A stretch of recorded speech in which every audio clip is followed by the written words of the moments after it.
Captain Jake Morrison stood on the bridge of the USS Blackstar, his eyes fixed on the expansive view screen that revealed the endless void of space. His ship drifted silently at the outskirts of human territory, cloaked by state-of-the-art stealth systems. For 3 months they had observed a brutal war tearing this sector of the galaxy apart. "Captain, another transmission from the battle zone," announced Lieutenant Commander Lisa Hayes at the tactical station. Her voice was sharp with barely restrained anger. "It's the Zephyrians again. They've just attacked the Rimworld colonies." Morrison's jaw tightened. The Rimworld colonies were peaceful farming settlements, uninvolved in the conflict between the Zephyrian Empire and the Catherine Republic. These were simple people who wanted nothing more than to farm their lands and raise their families. On screen, Morrison ordered. The view screen lit up with scenes that silenced the bridge crew. Burning cities, decimated farms, and fleeing ships pursued and obliterated by Zephyrian warships filled the display. The Zephyrians showed no compassion. Sparing no one in their path, Chief Engineer Danny Rodriguez shook his head in disgust. "Those monsters, they're not even targeting soldiers. It's families trying to escape." Amy Carter, the communications officer, wiped tears from her cheeks as a refugee transport exploded on screen. "How many people were on that ship?" she whispered. "Sensors indicate about 2,000, Hayes responded, her voice taut with emotion. "Men, women, children, all gone, simply for being in the wrong place." Morrison turned away, his face grim. "Turn it off." The screen faded, leaving only the cold, distant stars. But the images of burning cities remained etched in everyone's minds. The war, raging for 2 years now, only escalated with each passing day. Both the Zephyrians and Caltherians were so consumed by hatred that they would annihilate entire worlds just to deny them to their enemy. "Sir, incoming message from Earth Command," Carter announced. "Admiral Karen Phillips, Priority 1. "Put her through," Morrison replied. The screen flickered to reveal Admiral Phillips, her gray hair and weary eyes betraying the toll of leadership. "Captain Morrison, I have grim news," she began without preamble. "Our diplomatic mission to both empires has failed. Ambassador Chen tried everything, but neither side will entertain peace talks." Morrison nodded, unsurprised. "What did they say exactly?" Phillips looked even more drained. "The Zephyrians dismissed us as weak insects, unworthy of their attention." The Catherine response was nearly identical. "They both see us as too insignificant to matter." "And our proposal to aid the refugees?" Morrison asked, though he already knew the answer. "Rejected by both," Phillips confirmed grimly. "They said any human ship found in their space will be destroyed on sight." "They don't want our aid or interference in their war," Phillips stated grimly. She paused before adding, "But that's not the worst of it." A cold dread settled in Morrison's stomach. "What else?" he asked. "Both empires have begun attacking our shipping lanes. Yesterday, 3 of our trade vessels were destroyed. They accused us of supplying their enemies." Phillips' voice hardened.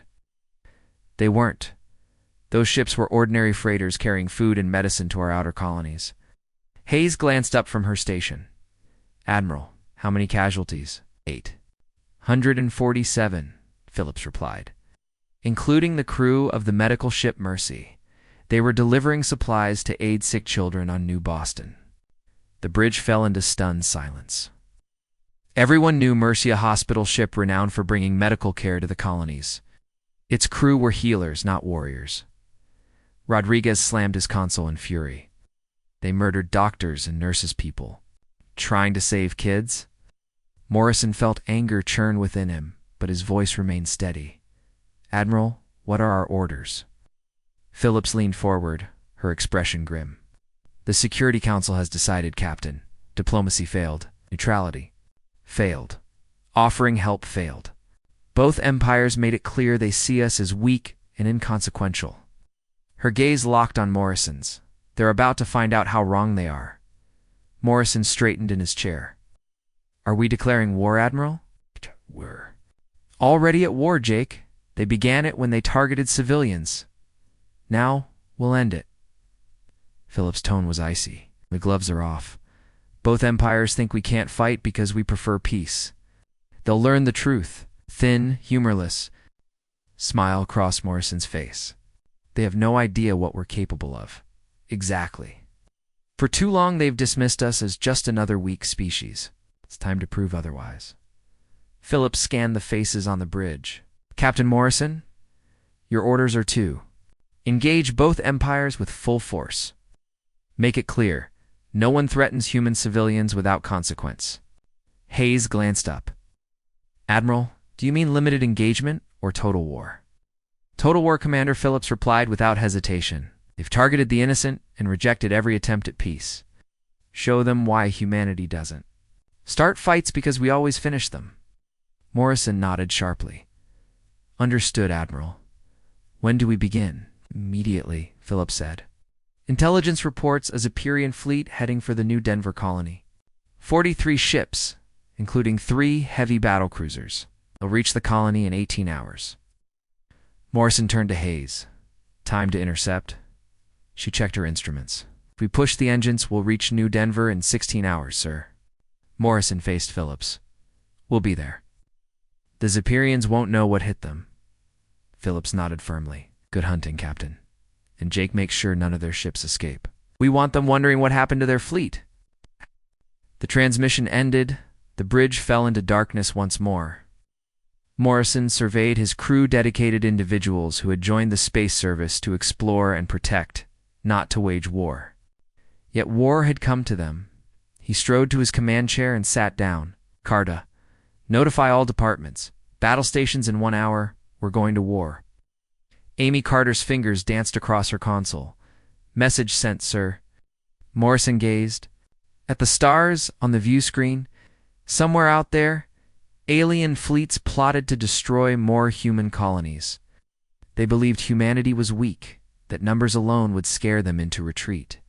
They were about to make the gravest mistake of their lives. Hayes, prep the weapons. Rodriguez, give me maximum engine power. Johnson, set a course for New Denver. His voice was calm, but a steely resolve underpinned every word. Let's show them what happens when they threaten our people. The USS Blackstar pivoted, stealth systems rendering it invisible as it surged toward its destination. Death incarnate for an enemy that had no idea it was coming. The Blackstar emerged from faster-than-light travel at New Denver's edge. Captain. Jake Morrison stood on the bridge as sensors detected the advancing Zepyrian fleet. 43 enemy warships approached, poised to annihilate yet another colony of innocents. Report, Morrison commanded. 2 hours to New Denver, sir. The enemy fleet is in standard attack formation, 3 heavy battlecruisers leading, with destroyers and cruisers spread out behind, reported Lieutenant Commander Hayes. Communications Officer Amy Carter glanced up from her station. Sir, I'm intercepting their communications. They're laughing about how easy this will be. They think New Denver has no defenses. Morrison's expression hardened. New Denver was a farming colony, home to around 50,000 settlers' families who had come to build a future growing food for other human worlds. They had no warships and no weapons capable of defending against a fleet of this size. Chief Rodriguez. What's our stealth status? Morrison asked. Chief Engineer Danny Rodriguez grinned. Completely invisible, Captain. Their sensors won't see us coming. As far as they know, there's no human military presence in this system. Morrison nodded. The Blackstar was humanity's most advanced stealth vessel, capable of moving undetected even through the most sophisticated alien surveillance systems. The Zepyrians had no clue what was heading their way. Commander Brooks, are our weapons ready? Morrison asked. His weapons officer, Commander Ryan Brooks, reviewed his controls. All systems green, sir. Quantum torpedoes loaded and locked. Energy cannons at full charge. Gravitational weapons primed. Morrison stepped to the center of the bridge, his hands clasped behind his back. For months, he had watched these aliens annihilate peaceful planets and slaughter innocent civilians.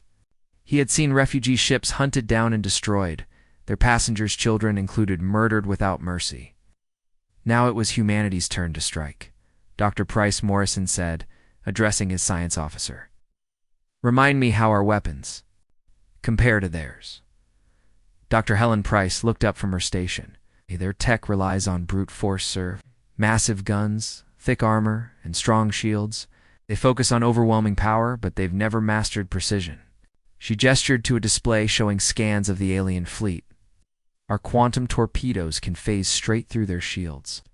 Gravitational weapons generate artificial black holes, crushing their ships no matter how much armor they have. Our energy cannons use focused particle streams to slice through their toughest materials like paper. Morrison's smile was sharp and humorless, and they're completely unaware of any of this. Sir Hayes interjected. The Zepyrian fleet commander is transmitting to New Denver. He's demanding their surrender. Put it on speaker, Morrison ordered. The bridge filled with the harsh voice of the Zepyrian War Admiral Zexati. Infamous for his ruthlessness, weak humans of New Denver, surrender now. Your pitiful species cannot hide from the might of the Zepyrian Empire. We will show you the cost of defying us. Another alien voice joined in, laughing mockingly. Look at them, War Admiral, they? Don't even try to fight back. Humans are the galaxy's most cowardly species. They flee from every real battle. Zexi's laughter followed. Indeed, they prattle about peace and cooperation because they are too feeble to wage war. After we obliterate this colony, we'll hunt down every human ship in existence. The galaxy will be far better without these insects. Morrison's jaw tightened as he raised a hand. Carter, open a channel to the Zepyrian fleet. Amy Carter's fingers danced across her controls. Channel open, sir. Morrison's voice, cold and measured, cut through the silence. Zepyrian fleet. This is Captain Jake Morrison of the USS Blackstar. You are ordered to withdraw from this system immediately. The alien laughter abruptly ceased. Zex's voice returned, sharp with confusion and rage. What human vessel dares threaten the Zepyrian Empire? Show yourself, coward. Morrison glanced at his crew. Each face was set with grim determination. They'd all seen the recordings, innocent lives lost. Families torn apart, all because the aliens believed humanity was weak. Hayes dropped the stealth field, Morrison commanded. The Blackstar emerged, lighting up every Zepyrian sensor in an instant. The alien fleet suddenly faced a warship unlike any they had encountered. The Blackstar, twice the size of their largest battlecruiser, bristled with unfamiliar weaponry and emitted power readings that sent alarms. Screaming through their systems, War Admiral Zexti's voice crackled back, tinged with unease. One ship? You think one human ship can challenge the might of the Zepyrian battle fleet? We have 43 warships. You have only one. Morrison's smile was cold and resolute. Commander Brooks, show them what one human ship can do. Brooks' fingers danced over his controls, firing quantum torpedoes. 6 streaks of blue light shot from the Blackstar, streaking toward the enemy. The Zepyrians scrambled to raise shields and maneuver their ships, but it was futile. The torpedoes phased through their shields as if they didn't exist, striking 6 cruisers. In moments, the alien vessels erupted in fiery explosions. Their vaunted armor and defenses were useless against weapons designed to attack on a quantum level. Within 3 seconds, 6 warships had been reduced to expanding clouds of debris. The Zepyrian fleet halted, stunned. War Admiral Zexti's voice cut through the silence. Shaken. Possible.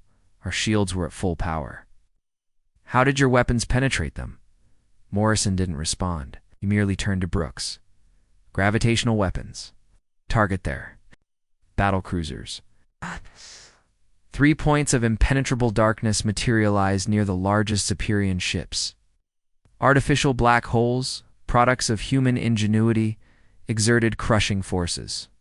The massive battle cruisers, once imposing armor, crumpled like paper, reducing the vessels to twisted spheres of wreckage within seconds. Panic set in. The remaining Zepyrian ships turned tail, accelerating as fast as their engines could manage. Energy cannons, Morrison ordered. Don't let a single one escape. Beams of concentrated energy lanced out from the Blackstar, each striking. With surgical precision, the particle streams sliced through alien hulls, detonating engines and rupturing life support systems.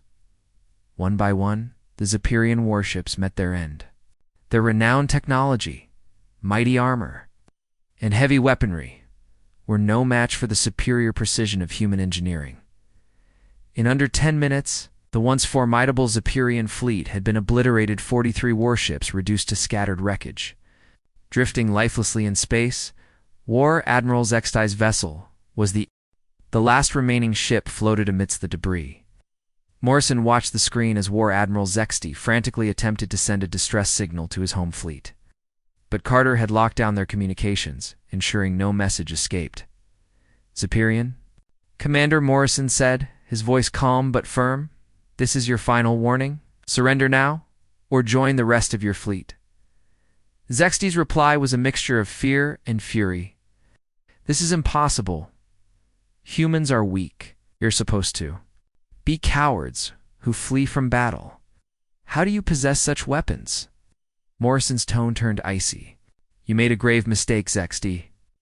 You assumed we were weak because we seek peace. You thought we couldn't fight because we avoid conflict. But there's a vast difference between choosing not to fight and being unable to fight." His gaze fixed on the screen. "We tried to make peace with your empire. We offered aid to the victims of your war. You rejected our help and chose to murder our civilians. Now you're discovering what happens when humanity is forced to fight?" Fiery explosion consumed the last Zepyrian ship. War Admiral Zexty and his crew joined the thousands who had underestimated humanity. Morrison surveyed his bridge crew. Their expressions reflected pride and grim determination. They had secured humanity's first decisive victory in this war. But everyone knew it was only the beginning. Rodriguez Morrison ordered, "Scatter the debris fields. Use gravitational weapons to make it appear as though their ships suffered catastrophic failures." Rodriguez nodded. "Already at work." "On it, sir." "When the Zepyrian fleets find this wreckage," Morrison said, leaning back in his chair, "they'll believe it was an accident. The fear of the unknown can be far more powerful than the fear of a known adversary." Hayes turned to him. "Sir, what's our next target?" Morrison allowed a cold smile. "The Zepyrians and Caltherans started this war by attacking innocent humans. Now they're going to learn why that was their greatest mistake. Set a course for the Caltheran system of Vorak Prime. It's time to introduce ourselves to the other side of this war." 2 weeks passed after the annihilation of War Admiral Zexty's fleet at New Denver. The Blacker moved like a phantom, striking Zepyrian and Caltheran forces whenever they threatened human colonies or civilians. Captain Jake Morrison now stood on the bridge, his attention fixed on the tactical display of the Vorak Prime system. This was the heart of Caltheran military power, where Admiral Keithmore commanded their most formidable battle group. Today, both the alien empires were about to discover who had been decimating their fleets. "Captain, detecting significant fleet movements in the system," reported Lieutenant Commander Hayes. "The Caltherans have assembled over 60 warships around their main base, but there's something else." Morrison raised an eyebrow. "What else?" Hayes double-checked her instruments. "There's a Zepyrian fleet here, 237 ships. It looks like for the first time in this war, both empires are working together." Communications. Officer Amy Carter looked up from her station. "Sir, I'm intercepting their communications.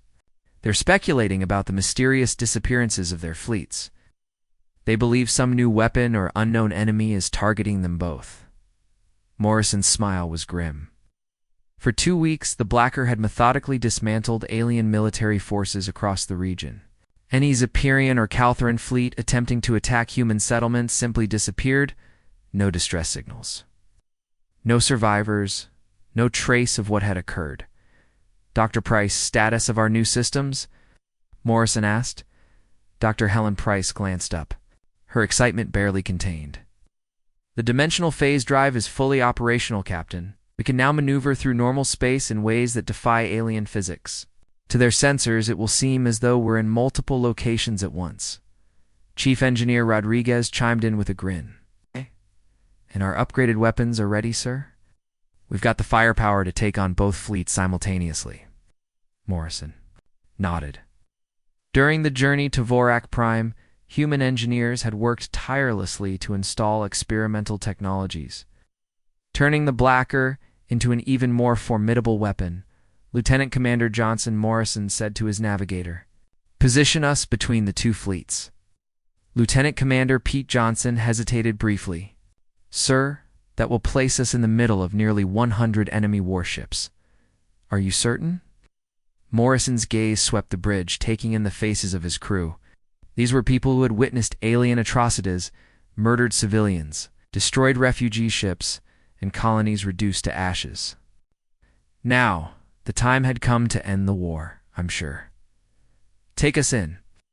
The Blacker glided silently toward the heart of the Vorak system, remaining invisible to all sensors. The two alien fleets faced each other across the expanse, their animosity temporarily set aside as they worked to uncover the mystery of their vanishing ships. Carter, Morrison ordered, open a channel to both fleets.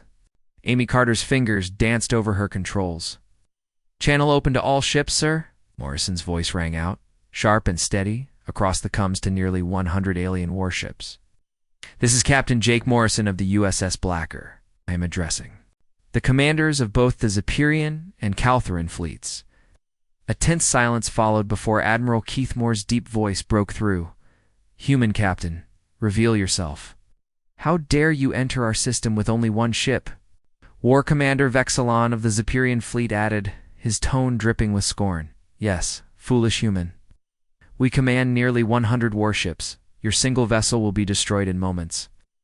Morrison turned to Commander Brooks. Drop the stealth field and bring all weapons online.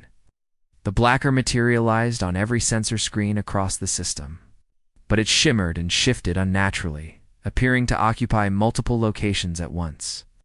Alien targeting systems struggled, futilely unable to pin down its true position.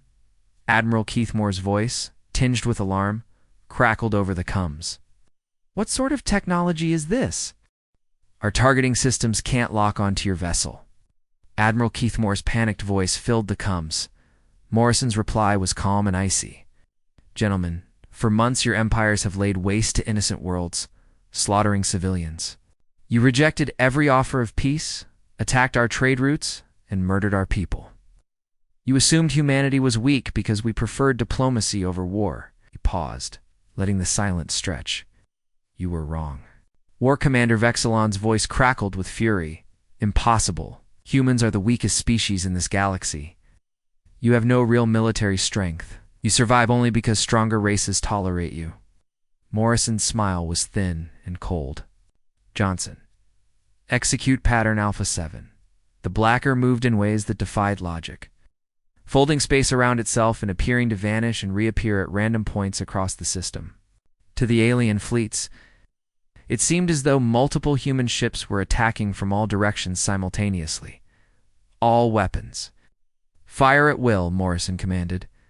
The void of space around Vorak Prime ignited with destruction. Quantum torpedoes bypassed alien shields to detonate within their ships. Gravitational weapons spawned artificial black holes, crushing squadrons of vessels into compact spheres of wreckage. Energy cannons sheared through the strongest armor as though it were nothing. But the most horrifying aspect for the aliens was their utter helplessness. Every time they locked onto the Blacker, it blinked out of existence and reappeared elsewhere. Leaving their most advanced targeting systems futile, Admiral Keithmore watched in disbelief as his flagship's sister ship was torn apart. This is impossible. No single ship has this much firepower. How many vessels are you commanding? Morrison's voice came back, steady and unyielding. Just one, Admiral. This is what happens when you underestimate human engineering. Within 10 minutes, half of the combined alien fleets were annihilated. Survivors fled in every direction, but the Blacker was relentless, hunting down and obliterating the fleeing ships one by one. War Commander Vexilon's voice returned, trembling. With desperation, we surrender. Please, we surrender. Stop this slaughter. Morrison's voice was colder than the void. Did you offer surrender to the civilians you massacred? Did you show mercy to the refugee ships you hunted down? How should I extend? Mercy to you? More alien vessels erupted in flames. Admiral Keithmore tried a different tactic. Captain Morrison, surely you don't wish to commit genocide. We can negotiate an end to this war. Morrison gestured to Brooks, pausing the attack. You want to negotiate? Fine. I'll offer you the same terms you gave our colonies. Unconditional. Surrender or total destruction. Choose now. Silence stretched across the coms before Admiral Keith Moore spoke again. What are your terms for surrender? Morrison glanced at his crew, their faces etched with the resolve of those who had fought tirelessly to protect their people. Now, they had a chance to end the war and save countless lives. All hostilities against humanity will cease immediately. Both empires will withdraw from human space. You will fully compensate us for the ships and colonies you destroyed. Finally, your military forces will submit to human oversight until we are certain you will no longer threaten innocent lives. War Commander Vexilon snarled, Impossible. We cannot accept human oversight of our militaries. Morrison's voice dropped, deadly serious. Then you choose destruction. The Blacker resumed its assault, alien vessels disintegrating under relentless fire. Desperate screams filled the coms as ships were torn apart. Scattered survivors fled in all directions, but Morrison was far from finished. Carter, he said, record this message and broadcast it to the home worlds of both empires. Amy Carter nodded. Recording, sir. Morrison stared into the camera, his expression hard and unforgiving. To the leaders of the Zepyrian Empire and the Caltheran Republic, this is Captain Jake Morrison of the USS Blacker. Your fleets are destroyed. Your most powerful commanders are dead or captured. This war ends now. Let the scene behind. Him a tapestry of burning alien wreckage speak volumes. For too long, you have terrorized innocent worlds and slaughtered peaceful beings. You believed humanity was weak because we sought peace. You were wrong. Morrison's gaze hardened. Humanity does not start wars, but we finish them. You've witnessed what one human ship can do to your combined fleets. We have many. More ships just like continue your attacks on human targets or innocent civilians. Morrison's voice rang out, and we will end both of your empires completely. The recording ended, and Carter began broadcasting it to every world within.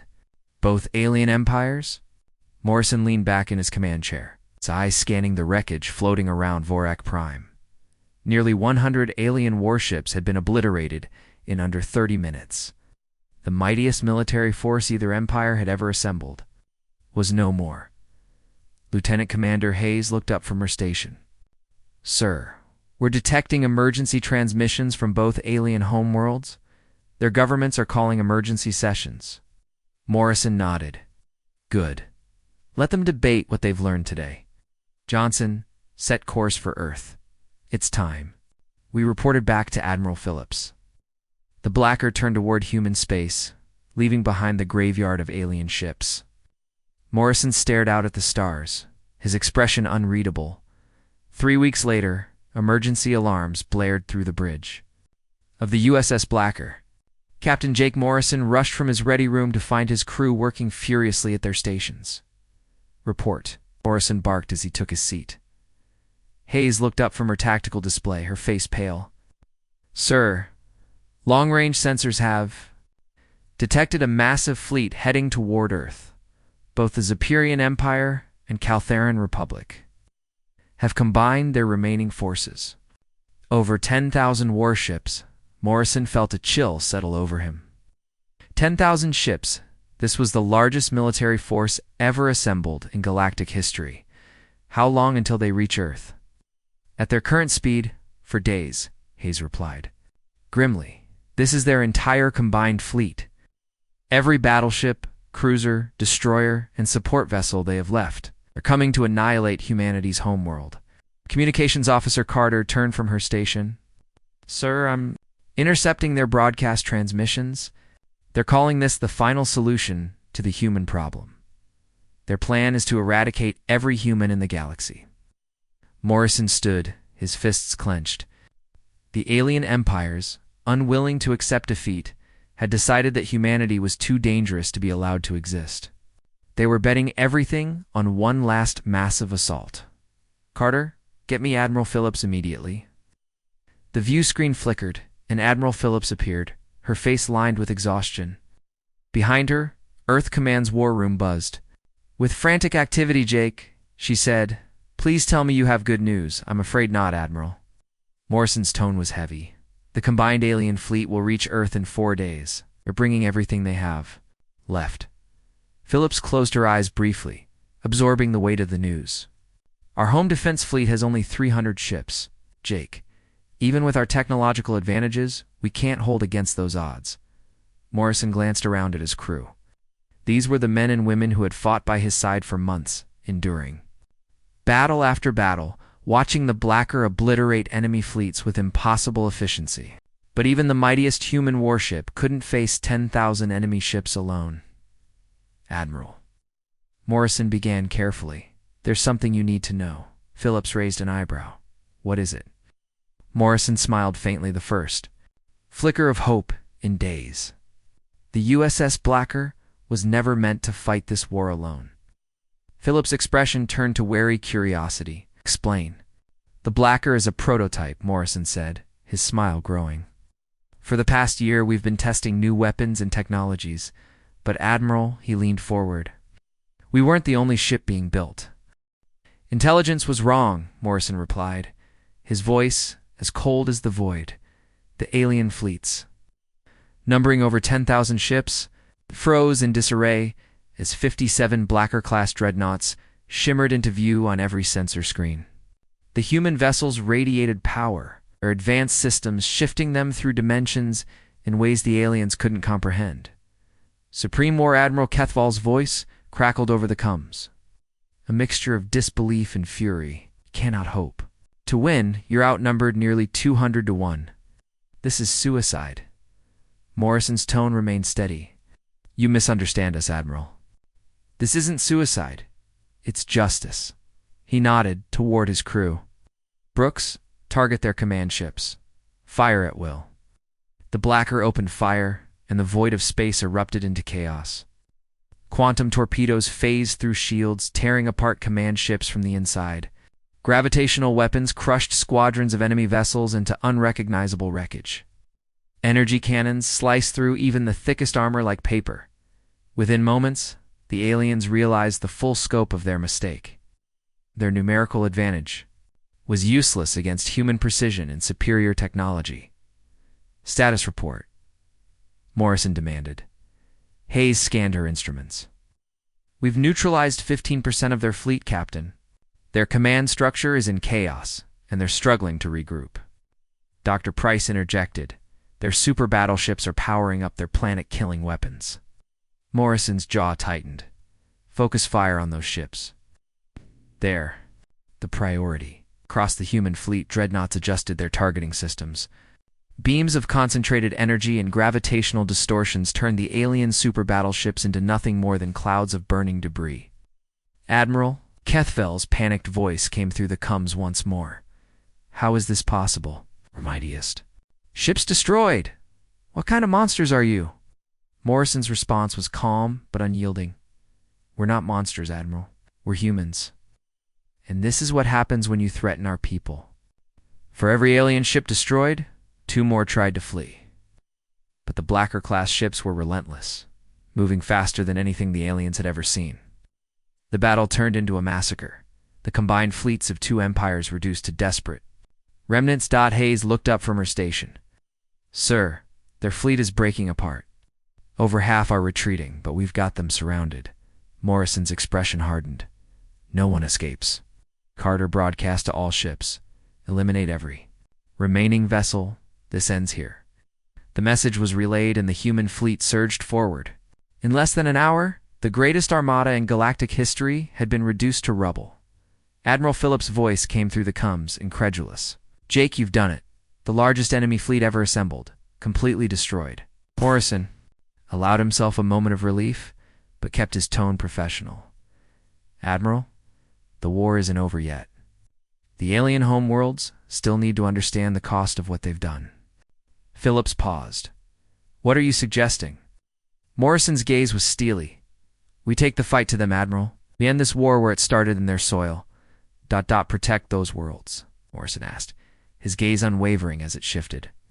Between the 2 alien leaders, former War Marshal Kethtai straightened, his tired expression firming with resolve. We have seen the devastation that war brings. Captain Morrison. If this alliance truly seeks to protect the innocent, the Zephyrian people will stand alongside you. Admiral Vexmore nodded, determination in his eyes.